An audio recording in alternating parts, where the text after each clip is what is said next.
Hi, hello. Welcome to another episode of Isaiah's Newsstand. It's your host, Isaiah Edwards. How's it going? Hopefully, you're having a beautiful, wonderful day wherever, whenever you are. For me, it's Sunday. I'm chilling. Um, no food really to report. No, actually, wait. I went to Jupiter Donuts and I got some kind of like Danishy thing. I don't know. I'm gonna describe it to you, and you can maybe just tell me what it is. Um, but it was like a filled, fried, almost like a Danish. Maybe it was a Danish, but it was like filled with like blueberry and cream. Um, and that was good.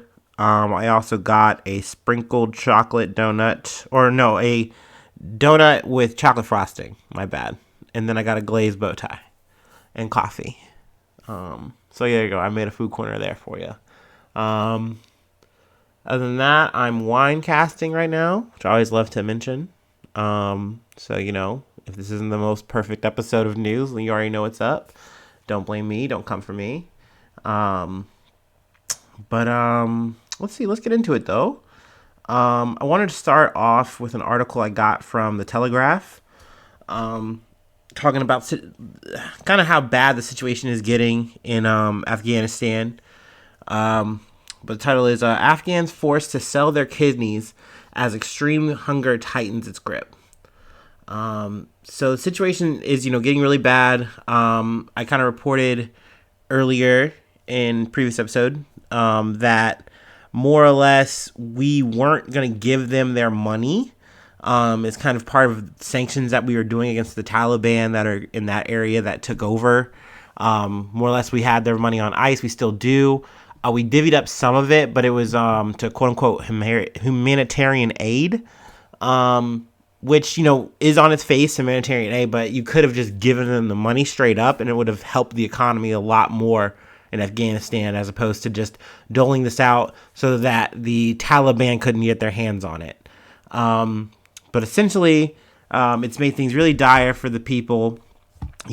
People are in a situation where they are roaming the streets with wheelbarrows looking for work on the spot, more or less, to, get some money for food for their families. Kids are out begging on the streets. For some families, it's gotten down to the point where it is, do I sell my kidney or do I give up my child because I can't feed them? And, what can I do? So they're in really dire straits. And also, too, another sad part about it, before I believe the Taliban had came through and occupied the area, like a kidney cell would be, even though it's on the black market, I believe, it would still be about $3,500 to $4,000. That's U.S. dollars. But now it's gone down to 1,500. So essentially, the situation is more dire where you need more money, but you're getting less for something so desperate. And then, not to mention, they were talking to a person who had given a kidney, and he said, "I can't work. I'm in pain. I really regret it. I just kind of did what I could in the moment so I can make sure my son could eat." Like, I mean, it's just really desperate, really sad situation. But it's definitely something I do think that we should talk about. So wanted to give it some coverage and give people some information on that. Oh yeah, also too, the article kind of adds on to it, kind of some more stuff that's going on in Afghanistan. That the Taliban were doing raids, I believe, throughout this week, essentially looking for like criminals and you know things of that nature, pretty much ne'er-do-wells to them. And they were saying these things were on the level, but essentially the people are like, they're just coming through here and doing like really aggressive searches on our family, our house. They're going through our cabinets, doing everything, looking for illegal documents, whatever. And like the government or the Taliban was saying like, hey, these are on the level, like we're not targeting anyone on top of it, like we're just doing searches. And they're like, no, these are definitely targeted. They're definitely looking for people, even down to people who are still like who were working with the West or whatever. And they're just beating people up. They're doing like hardcore interrogations and stuff. So I mean, really sad to hear that. And I mean, like I said, hopefully things definitely get better there. But if anything pops up, I'll probably be there to cover it. So some other news. Let's see. Got this from the AP. The IS claims Pakistan bombing that kills 56 at Shiite mosque. So essentially, the Islamic State says that a lone Afghan bomber struck inside a Shiite Muslim mosque in Pakistan's northwestern city of Peshawar. This is during Friday. 56 people who were worshiping were were killed, and then 194 were wounded. He said he had ran in, rushed, and shot at the police, got into the mosque, and then detonated the bomb. The explosion was, obviously very devastating. Lots of loss of life. And I mean, this has just kind of been an ongoing thing. It has gotten worse in terms of the level of attacks and frequency since the situation in Afghanistan, because I believe a lot of people are training over in that area and then doing acts in Pakistan. So it's kind of like this is an easier area for us to operate and kind of headquarter, which was a fear, which was a big concern. And then people are kind of going out and using it as a jumping point to do things in Pakistan and other areas potentially. So this is one of those big things, sadly. And the AP definitely has a pretty good comprehensive article on it if you did want to read it and look at it. But I definitely wanted to put that out on the airwaves. Getting back to some local stuff. Well, not so much local Ohio, but local U.S., so state news. Got this coming out of Texas. Texas Department of Family Texas Department of Family Services is investigating Texas transgender teen claims of abuse. Got this from CBSI or CBS 19. This is something that kind of caught my attention, throughout the airwaves and stuff, in this article. But essentially, Greg Abbott, I believe they did their primaries this week, and it kind of came to light that they were going through an investigation. They were going through with an investigation probe that was going to look into gender-affirming care for a 16-year-old transgender daughter. Essentially going after the parents for child abuse. Me personally, I think this is really fucked up. I think also it's one of those show off things that places like Florida, like Texas, at least in the right wing sense, they like to pop off. They like to make a big show saying, hey, I'm doing the most conservative thing I can do today. And, their constituents eat it up. But I do feel like it's something that the majority suffers for. And in this situation too, it really does feel like a witch hunt. You're going after this person. I believe there's a case for, I think maybe 3 other people or 3 other kids or something like that. And essentially too, the child's mom is an employee of DFPS, and, she's potentially facing losing her job, for this. So I believe the family is suing to block the investigation. I hope that goes through positively, because I would hate to see this shit go further and get further affirmation. But this is the kind of shit that Texas does. I believe too, this kind of unrelated, but I believe in Florida, I think Ron DeSantis is trying to pass a similar abortion bill that they were doing in Texas. I mean, this is just a kind of thing that these guys do, and they don't really, I feel care about. I definitely don't feel like they care about the child, because this is just a lot of trauma for that person. They're young. They're trying to figure themselves out. It's hard enough to come out to your parents and tell them that you're in this situation and you would like to transition. The parents, in my opinion, are doing the right thing, supporting it, and the government wants to get involved. And that to me is so weird, because for conservatives, isn't the whole thing hey, stay off me, let me, my body, my choice, my anatomy, all this, and you want to come in though and tell this family how to live, because it's just not Christian enough for you, or I don't know. But yeah, obviously, with everything going on, internationally and stuff like this, I feel like stories like this can kind of get swept under the rug or forgotten about. But, goddamn, goddamn, Greg, work on that.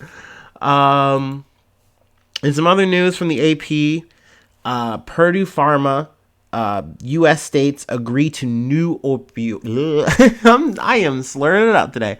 Agree to new opioid settlement. So this is an update on the whole Sackler family situation. Essentially, they have finally agreed to a number and a just a whole on settlement that works for them, worth more than $10 billion. And they are also going to be giving up control of Stanford, Connecticut-based company, and it's going to get turned into a new entity that the profits will go to help the opioid crisis. Like I said, there's definitely some other stipulations here that I'm going to try to hit. I'll probably miss some. But they did issue a statement, like the Sackler family, even though like it wasn't an individual saying everything, but like kind of like a blanket statement. Let's see. More or less saying like, they regret about the toll of OxyContin, which was the signature painkiller that kind of really spearheaded the whole crisis. If you're not familiar, essentially a situation I want to say it started off kind of in the 90s and then went through the early aughts of just, hey, you got into an accident, you have a pain issue. Well, we can give you OxyContin, and they would just give you a ton of it. And, that went on for a really long time. But then next thing you know, people were having, too much of a prescription and they were selling it. Bunch of ripple effects that kind of led to more or less this becoming a street level issue that floats all the way from urban to suburban areas. And obviously when it's a suburban issue, it's a world issue all of a sudden. And, we wind up talking about it. We wind up dealing with it. And I mean, there's just a lot of death, a lot of, drug addiction. And I mean, more or less the Sacklers are paying up, but I mean, this money that they're giving is a drop in the bucket for them. They're still going to generate money in spite of this, and they're going to come out ahead. Also, there's no jail time for this, so it's definitely an is what it is thing. I do like this article because it does show a lot of families and just their reactions to it. Hopefully the money I think the individuals are slated to get like $750,000 to be split up amongst themselves, and then there's other money that's going to go to like hopefully helping and doing more rehabilitation recovery stuff. So bittersweet in my opinion, but cool to kind of see more of an end. I believe that they can't be charged for any further opioid related stuff. So yeah, like I said, there's a lot of ins and outs, but more or less, just want to cover that, highlight some of that stuff. Let's see. Got one more thing here before, I let you guys go on your merry way.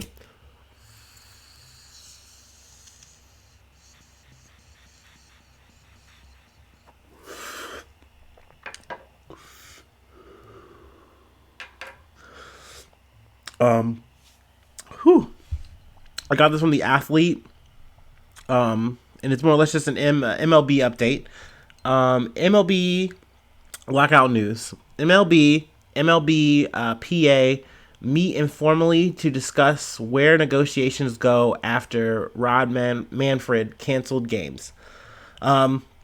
Essentially, I'll just give you a little bit of a summary. And The Athlete itself has like a whole compendium to kind of catch you up on all the guts of it, because I'm not much of a sports news guy.